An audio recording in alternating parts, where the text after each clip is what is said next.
ваучер ни е купен. Сега одиме да откупиме ваучерот Верно Плюс од Мак Петров. Одиме во околина, одиме на приказна листа. Мак Петров ни е најблиско тука од кај мене. Одиме на него и одиме да купите ваучери сега.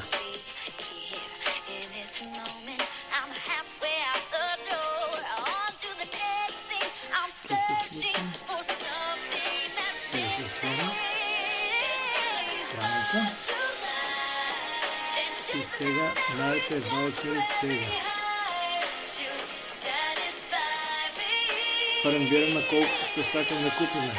Кој тип ваучер? 2000 или 5000? Одиме 2 од 2000.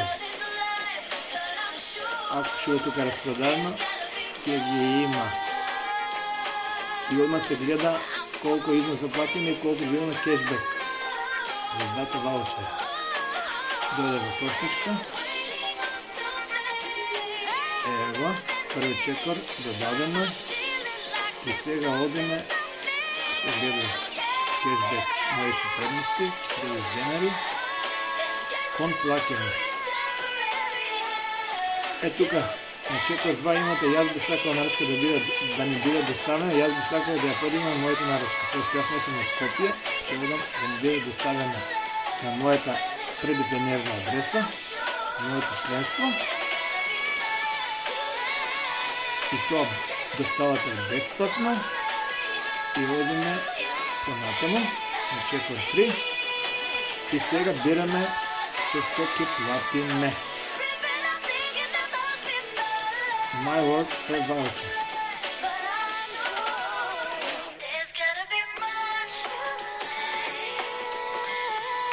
Понатаму.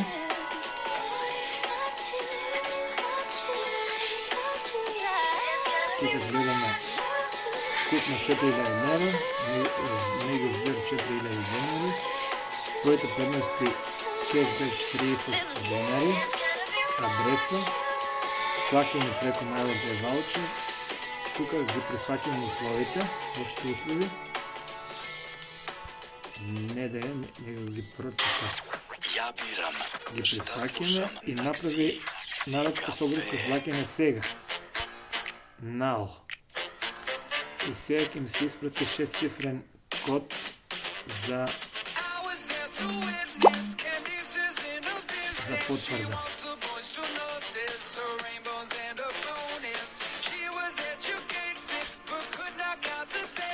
Го копираме.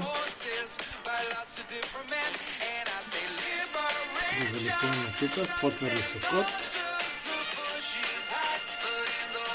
И со тоа нарачката е завршена. Благодариме за вашето купување. Каквите податоци.